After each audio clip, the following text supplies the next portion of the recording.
माता कुंती ने कब जाना कि कर्ण उन्हीं का पुत्र है? क्या भीष्म पितामह कुंती पुत्र कर्ण का रहस्य जानते थे? साथियों, दानवीर कर्ण के लिए स्वयं भगवान श्री कृष्ण ने यह भी कहा था कि उनके जैसा महान योद्धा एवं दानवीर ना तो आज तक पैदा हुआ है और ना उनके बाद कभी पैदा होगा। लेकिन एक तरफ जहां दानवीर कर्ण के पास असीम क्षमताएं और अनगणित युद्ध कौशल थे, तो वहीं उनका पूरा जीवन किसी संघर्ष से कम नहीं था, जिसमें से सबसे बड़ी घटना न उनका स्वयं का जीवन ही था, क्योंकि वो माता कुंती और सूर्यदेव के संबंध से उत्पन्न हुए थे। लेकिन इसके बाद भी माता कुंती को मजबूरन उन्हें गंगा में प्रवाहित कर देना पड़ा था। इसके बाद एक शूद्र ने कर्ण को पाला, जिसके कारण आगे चल के वे सूत पुत्र कर्ण भी कहलाए। लेकिन ऐसी भी क्या वजह थी कि माता कुंती को अपने सबसे ज्येष्ठ पुत्र को ही गंगा में बहाना पड़ा था? और आखिर कब जाकर उन्हें इस बात का आभास हुआ कि कर्ण उनकी ही पहली संतान है? और क्या भीष्म पितामह कर्ण के इस रहस्य को पहले से जानते थे? हमारी आज की इस वीडियो में हम आपको इन सभी सवालों के जवाब देने वाले हैं, इसीलिए इस वीडियो को अंत तक जरूर देखिएगा। तो चलिए बिना किसी देरी के इस वीडियो में आगे बढ़ते हैं। तो चलिए दोस्तों, सबसे पहले हम इस बात को जान लेते हैं कि आखिर क्यों माता कुंती को अपने सबसे श्रेष्ठ पुत्र को गंगा जी में प्रवाहित करना पड़ा था, जिसकी कथा कुछ इस प्रकार है। एक बार दुर्वासा ऋषि राजा सूरसेन के यहाँ पधारे। राजा सूरसेन ने उन्हें अपनी कन्या कुंती के बारे में बताया। कुंती ने दुर्वासा को प्रणाम किया और उनकी सेवा की। कहा जाता है कि दुर्वासा पूरे 1 वर्ष तक राजा के महल में रहे। स्वभाव से दुर्वासा बहुत क्रोधी थे, मगर कुंती के सेवा भाव से वो अति प्रसन्न हो गए। दुर्वासा ने कुंती को कहा, बेटी तुम महान हो, बिना किसी लोभ लालसा के साल भर मेरी सेवा की, तुम्हारे मन में जरा भी खोट नहीं है। मैं तुम्हें ऐसा वर दे रहा हूं जिससे 5 सर्वश्रेष्ठ देव तुम्हारे वश में हो जाएंगे। उन्हें तुम्हारे बुलावे पर आना ही पड़ेगा। ये कहकर दुर्वासा चले गए। एक दिन जब सूर्योदय हो रहा था, तो कुंती ने उत्सुकतावश सूर्य को देखा और सोचा कि मैं आज इनका स्मरण करके देखती हूँ ये आते हैं या नहीं। वरदान के कारण सूर्यदेव वहां तभी प्रकट हो गए। कुंती को बड़ा आश्चर्य हुआ। उन्होंने कहा, भगवन, मैंने दर्शन कर लिए, अब लौट जाइए। इस पर सूर्य बोले, मैं बिना कुछ दिए वापस नहीं जा सकता। फिर उन्होंने कुंती की नाभि को स्पर्श किया और बोले, आपको एक तेजस्वी पुत्र होगा, दिव्य कवच कुंडल धारण किए हुए, जिनसे ये अजय हो जाएगा। कुंती अवाक रह गई। उनके गर्भ से शिशु उत्पन्न हुआ, वो कर्ण का ही था। लोकलाज के भय से उसे एक बक्से में रखकर कुंती ने गंगा जी में बहा दिया। तो दोस्तों, इस कथा से हमें ये तो समझ आता है कि माता कुंती ने कर्ण को गंगा जी में क्यों बहा दिया था। लेकिन अब यही एक सवाल और उत्पन्न होता है कि कर्ण जब अपनी युवावस्था में वापस कुंती के सामने आए, तो माता कुंती ने उन्हें कैसे पहचाना? क्योंकि जिस समय माता कुंती ने कर्ण को गंगा जी में प्रवाहित किया था, उस समय उनकी आयु बहुत कम थी, तो कर्ण का कोई नाम भी नहीं रखा था।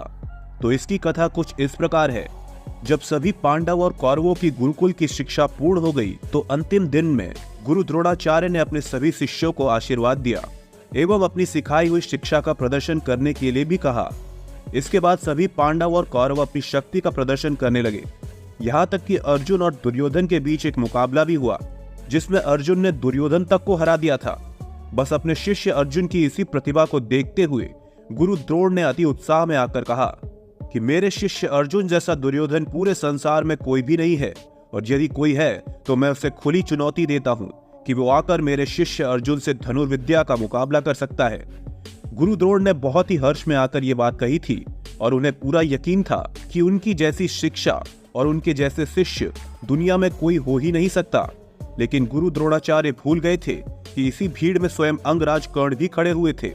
और जब कर्ण ने गुरु द्रोणाचार्य को अर्जुन को संसार का सर्वश्रेष्ठ धनुर्धर घोषित करते हुए सुना, तो उनसे रहा नहीं गया और उन्होंने सामने आकर गुरु द्रोणाचार्य को जवाब देते हुए कहा कि हे गुरुवर, संसार के अन्य योद्धाओं की क्षमताओं को जाने बिना आप अपने शिष्य अर्जुन को समस्त संसार का सर्वश्रेष्ठ धनुर्धर कैसे घोषित कर सकते हैं? और अगर आपका यही दावा है, तो मैं आपकी चुनौती को स्वीकार करने के लिए तैयार हूँ। मेरे और अर्जुन के बीच एक मुकाबला होने दीजिए, फिर समझ आ जाएगा कि संसार का सर्वश्रेष्ठ धनुर्धर कौन है। गुरु द्रोणाचार्य कर्ण को पहचान गए थे और उन्हें यह भी ज्ञात था कि अंगराज कर्ण कोई राजकुमार नहीं है, इसीलिए उन्होंने कहा कि ये मुकाबला केवल हस्तिनापुर के राजकुमारों के मध्य है, इसीलिए इस मुकाबले में तुम्हारा कहीं भी स्थान नहीं है।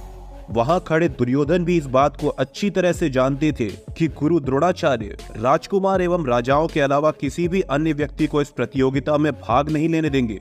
लेकिन दुर्योधन चाहते थे कि अंगराज कर्ण इस प्रतियोगिता में भाग जरूर ले।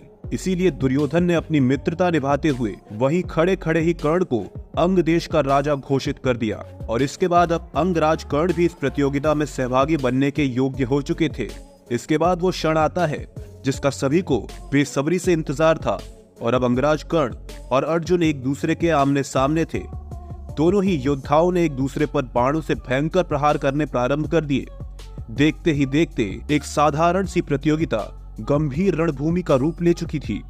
गुरु द्रोणाचार्य, भीष्म पितामह एवं माता कुंती सभी ये प्रतियोगिता बड़ी ही गंभीरता के साथ देख रहे थे।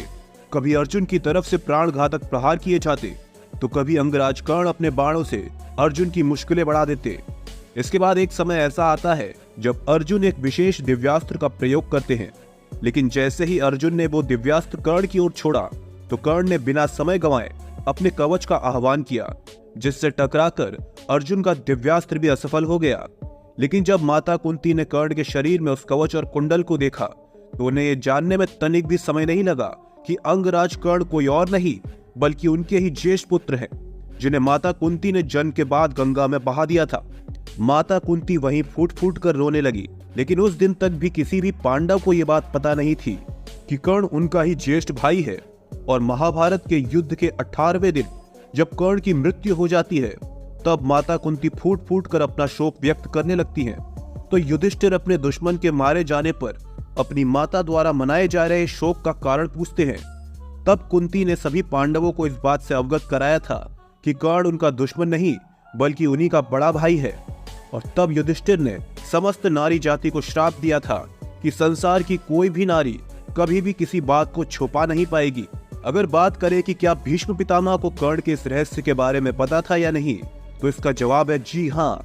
भीष्म पितामह को कर्ण के जन्म के बारे में पूरी जानकारी थी, और ये जानकारी किसी और से नहीं बल्कि माता कुंती ने महाभारत के युद्ध से ठीक पहले उन्हें दी थी, क्योंकि माता कुंती नहीं चाहती थी कि इस युद्ध में भाई ही भाई का खून बहा दे। इसीलिए उन्होंने भीष्म पितामह को कर्ण के जन्म से संबंधित सारी जानकारी पहले से ही दे दी थी। लेकिन तब तक बहुत देर हो चुकी थी, क्योंकि युद्ध अपने मुकाम तक पहुंच चुका था और ऐसे में किसी भी योद्धा को भटकाना उचित नहीं था। बस इसी कारण से भीष्म पितामह भी चुपचाप रहे।